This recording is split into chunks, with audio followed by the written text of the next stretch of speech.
अस्सलाम वालेकुम। प्रोग्राम सियासी लोग के साथ मैं हूं उज़मा खान रूमी। नाज़रीन, 26वीं आईनी तरमीम के हवाले से हुकूमत और अपोजिशन में काफ़ी हद तक हम आहंगी की खबरें मौसूल हो रही हैं, जबकि हुकूमती टीम की जानिब से मुख्तलिफ जमातों में अभी भी मुलाकातों का सिलसिला जो है वो जारी है।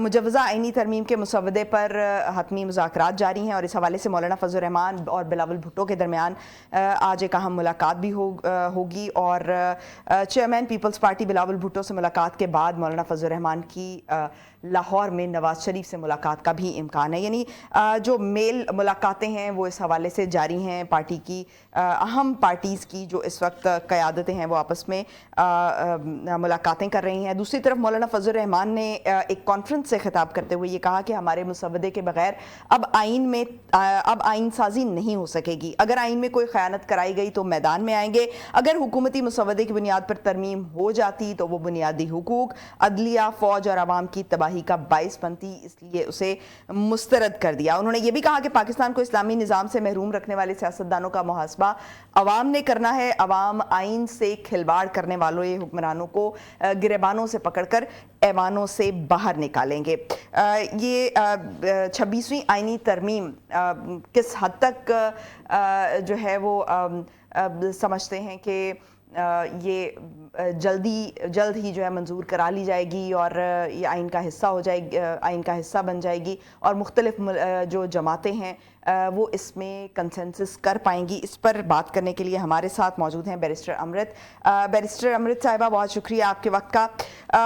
अमृत, आप ये बताइएगा कि 26वीं आईनी तरमीम जिस तरह से हुकूमत की तरफ से लाई गई है और इस वक्त मेल मुलाकातें भी जारी हैं, लेकिन इस वक्त जो मौलाना फजल रहमान की जमात है JUIFA वो बड़ी इम्पोर्टेंस की हामिल हुई है। ऑब्वियसली उनके जो वोट्स हैं, उनकी जो सीट्स हैं वो बड़ी इम्पोर्टेंट हैं। इस हवाले से क्या आप समझती हैं कि ये तरमीम जो है ये आइन का हिस्सा बन जाएगी?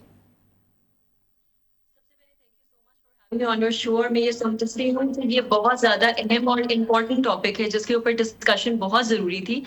देखिए, बात यह है कि अगर ये आईनी तरमीम हो भी जाती है तो तब भी ये कानूनी लिहाज से एक बिल्कुल ही, मैं समझती हूँ कि ये एक आपके जूरिस्प्रूडेंशियल पॉइंट ऑफ व्यू से भी, और क्योंकि मैं एक लॉ की स्टूडेंट ही नहीं बल्कि एक एडवोकेट भी हूँ और एक प्रैक्टिसिंग लॉयर हूँ, मैं ये समझती हूँ कि ये आपके आइन का एक तरीके से पट्टा बिठाने वाली बात है कि आपने एक एपेक्स कोर्ट बनाने का फैसला किया है जिसके अंदर आप ये कह रहे हैं कि जितनी कॉन्स्टिट्यूशनल बातें हैं, जितनी कॉन्स्टिट्यूशनल चीजें हैं वो आपकी साइमल्टेनियसली चलेंगी और हाई कोर्ट के बाद एक और कॉन्स्टिट्यूशनल इदारा मौजूद होगा जिसके पास ये सब चीजें जाएंगी। तो देखिए, ये एक बहुत ही नामुनासिब बात होगी क्योंकि आपकी जो 76 इयर्स ऑफ जूरिस्प्रूडेंस और कानून है उसको तो उठा के आपने रद्दी की टोकरे में फेंक दिया, उसकी तो फिर कोई वो बालादस्ती और अहमियत रही नहीं। और फिर जो बात ये है कि प्राइम मिनिस्टर साहब अपनी मर्जी से किसी को भी अपॉइंट कर सकते हैं इसके चीफ जस्टिस बनाने के लिए, और कोई अपनी मर्जी के तीन अपने जो फर्स्ट हायर सीनियरिटी में हमारे जजेस हैं उनको अपॉइंट कर सकते हैं। इसकी ट्रांसपेरेंसी कौन इंश्योर करेगा? कौन इस चीज की रेगुलेशन रखेगा कि क्या वो लोग सही फैसले कर रहे हैं? और इस तरीके से तो दुनिया की किसी रियासत में नहीं होता कि आप साइमल्टेनियसली 2 कोर्ट्स चला रहे हो, वो भी for the sake of time being. That doesn't make sense at all. लेकिन जजेस की अपॉइंटमेंट को एक साइड पे अगर रखें तो जो आईनी अदालत है उस पर एतराज़ क्या है बुनियादी? क्योंकि बहुत सारे ममालिक ऐसे हैं जहां पर कॉन्स्टिट्यूशनल कोर्ट्स अलग हैं और हमारे यहाँ हमने ये भी देखा है कि जो सुप्रीम कोर्ट है उसमें केसेस की तादाद दिन ब दिन बढ़ती जा रही है और आईनी और ये जो सियासी मामलात हैं जब ये कोर्ट में आते हैं तो जो अवाम है, आम लोग हैं, उनको जो इंसाफ मुहैया होना चाहिए उसमें ताख़ीर हो जाती है। और अभी इस वक्त भी हम देख रहे हैं कि 60,000 से ज़ायद केसेस जो हैं सुप्रीम कोर्ट में मौजूद हैं और इनमें से 10,000 से ज़ायद जो हैं वो आईनी मामलात हैं, आईनी और कानूनी मामलात हैं, सियासी मामलात हैं। तो अगर एक अलग से कोर्ट बन जाती है और वो इन आईनी मामलात को और कानूनी मामलात को देखती है तो फिर बुनियादी एतराज़ क्या है अपॉइंटमेंट से अलग? मैडम देखिए, आपका सवाल बहुत अच्छा और बहुत पर्टिनेंट है। किसी भी अगर मैं आप ये देखें कि कानूनी लिहाज से इसकी बात करूं तो इसकी बात की बहुत ज्यादा वक़्त होगी, और इस बात पे हम लोग भी बहुत ज्यादा एम्फसाइज करते हैं कि no doubt, without doubt Supreme Court के ऊपर इस वक्त बहुत बर्डन ऑफ केसेस है, और जो दूसरे जहां के मामलात होते हैं वो उन पे फैसले आ जाते हैं, पर जहां पॉलिटिकल एम्बिट ज्यादा फसाड में आता है वहां पे इशू होता है। हमें दूसरी कोर्ट बनने से एतराजात नहीं है, हमें दूसरी कोर्ट चलने से एतराजात नहीं है, अच्छी बात है, फैसले जल्दी होंगे और आपके हक के लिए होंगे। हमें मसला है सिलेक्शन ऑफ जजेस के ऊपर, कि आपने जो उसकी अपॉइंटमेंट करनी है उसकी ट्रांसपेरेंसी आप मेरिट के ऊपर रखें।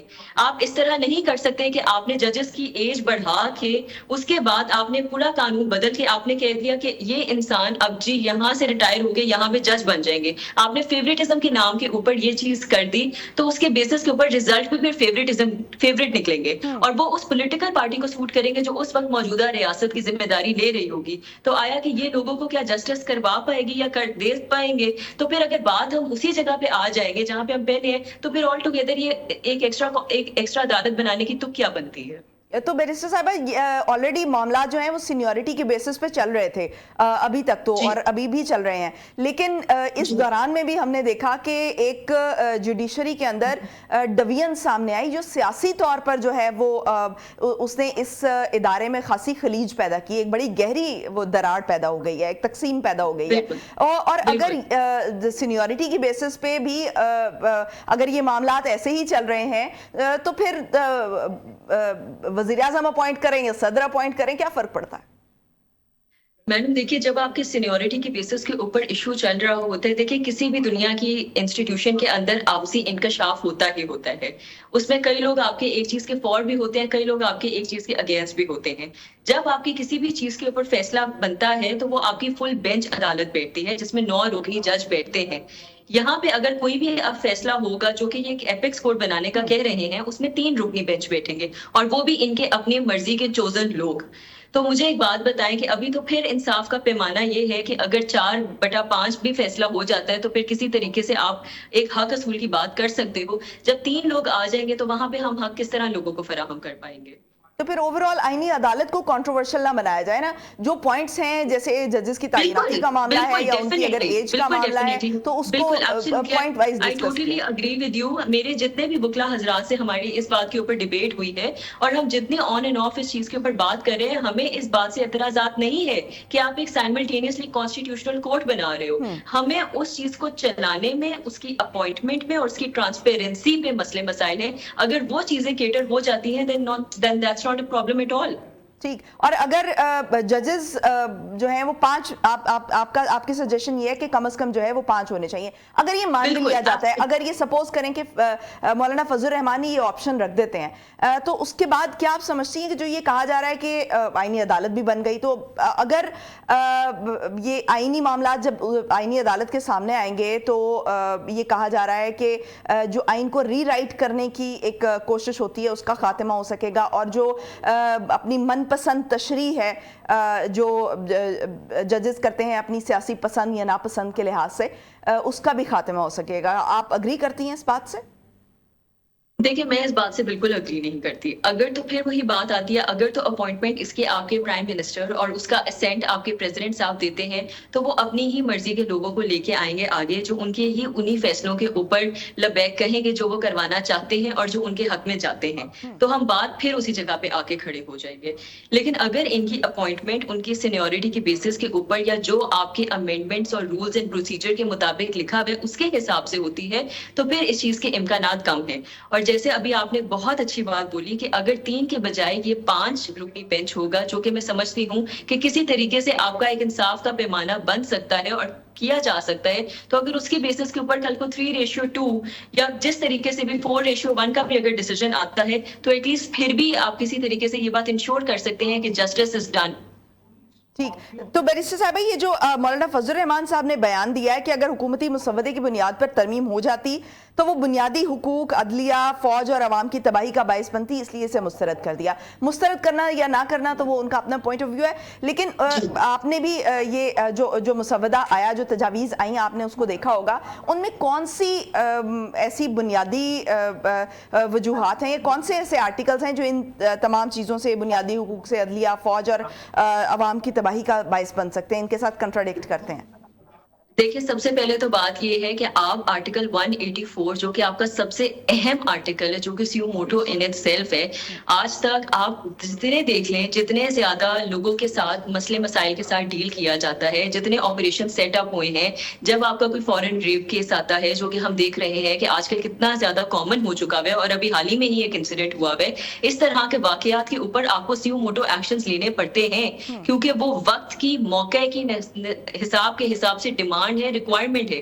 A government or any political institution is supposed to take an action according to that thing. اور اگر آپ نے یہی اپنی کانسٹیٹیوشنل ادارے سے اختیار لے لیا ہے وایا 184، جو کہ سب سے پرٹیننٹ آرٹیکل اور کانسٹیٹیوشن کا سب سے اہم کلاز تھا، تو پیچھے رہ کیا جاتا ہے؟ اس میں کیا آپ کے جو انسانی حقوق ہیں ان کی بالادستی ہونی ہے، یا کیا ان کی عکاسی ہونی ہے؟ جب آپ نے یہ گورنمنٹ، جب آپ نے اپنے جوڈیشل اپوائنٹی سے یہ اختیار ہی لے لیا کہ وہ اس معاملے کے اوپر کوئی ترامیم دے سکتا ہے یا کوئی فیصلہ لینے پہ مجبور کروا سکتا ہے، کیونکہ آپ نے تو یہ حق ان سے بنیادی لے لیا ہوا ہے. اس کے بعد آپ یہ دیکھیں 63A کی جو بحث چل رہی ہے، it's one of the most foremost, کہ آپ طریقہ کار اور پورے پروسیجرز کو اور اپوائنٹمنٹس کو بدل رہے ہیں، جو کہ آپ کی صدیوں سے چلتے آ رہے ہیں، اور اس کی ایک ہیریٹیج اور سگنیفیکینس اور امپورٹنس ہے. آپ ان کو ایک دم سے نل اینڈ وائڈ قرار نہیں دے سکتے ہیں، اور اگر آپ نے دینا بھی ہے تو یہ تجاویز آپ کی 2/3 میجورٹی کو پہلے پارلیمنٹ کے اندر ایکسیپٹ کرنی پڑے گی. کیا آیا آپ کی سینٹ سے یہ چیز پاس ہوگی؟ ہرگز امپاسبل ہے یہ بات. تو آئی ڈونٹ تھنک سو کہ it's a very very easy اور اتنے آسانی سے یہ چیز ہو سکے گی. تو میں مولانا صاحب کی بات سے بالکل اتفاق کرتی ہوں کہ یہ اگر بات ہوتی تو یہ آپ کے انسانی حقوق کی سیدھا سیدھا بالادستی ہونی تھی.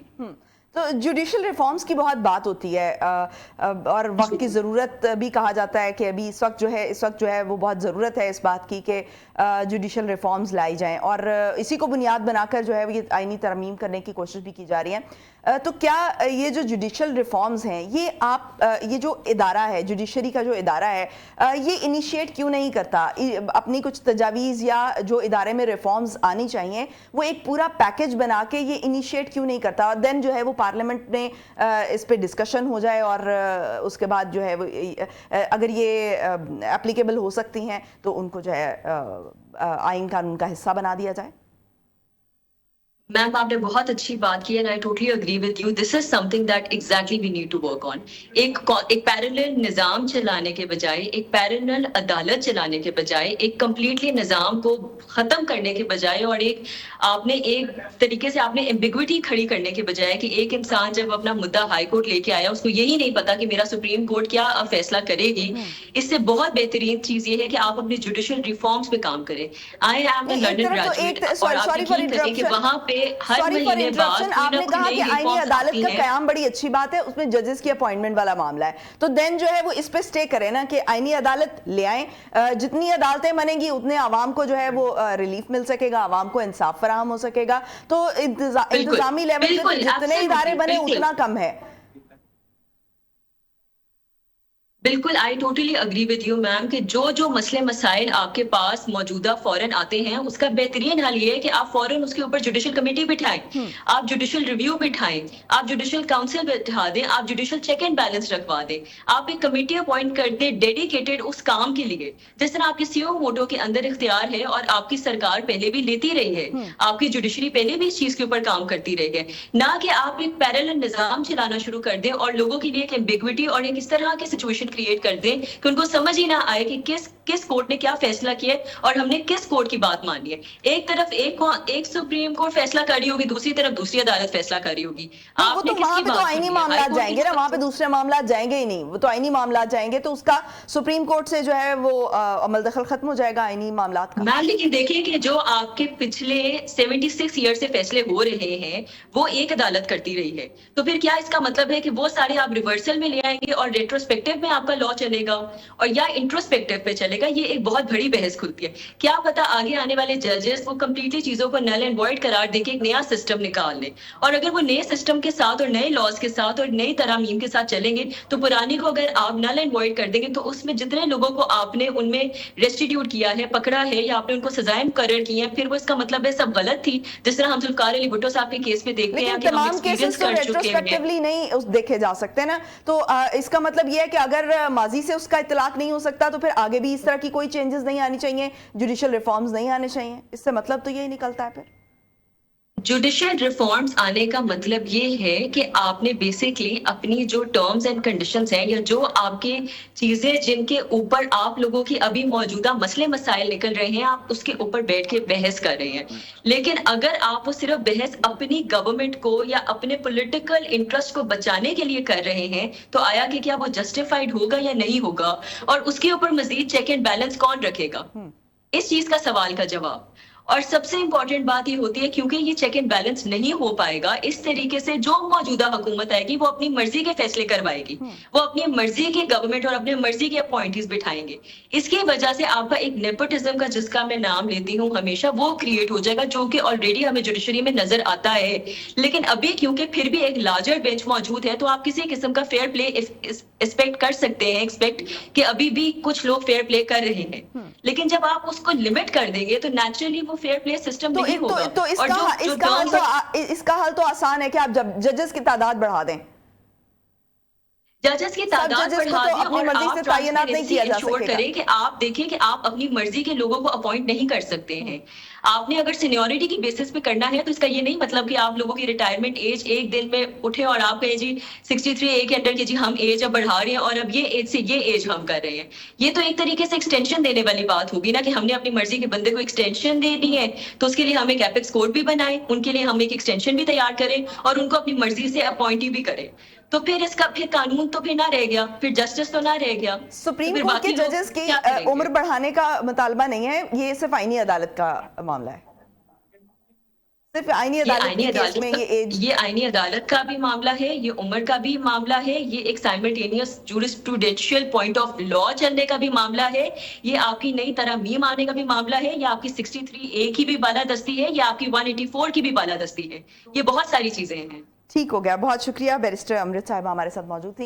नाज़रीन, एक छोटा सा ब्रेक लेंगे, ब्रेक से वापस आएंगे और शंघाई ताउन तंजीम का जो इजलास है जो पाकिस्तान में मुनक़िद होने जा रहा है, बहुत से ममालिक के सरबराहान जो है वफूद हैं वो यहाँ पर पहुँच चुके हैं पाकिस्तान में, और 16-17 को जो है ये इसका इजलास जो है वो बाकायदा मुनक़िद किया जाएगा और इसको बहुत अहमियत की नज़र से देखा जा रहा है। इस पर हम बात करेंगे।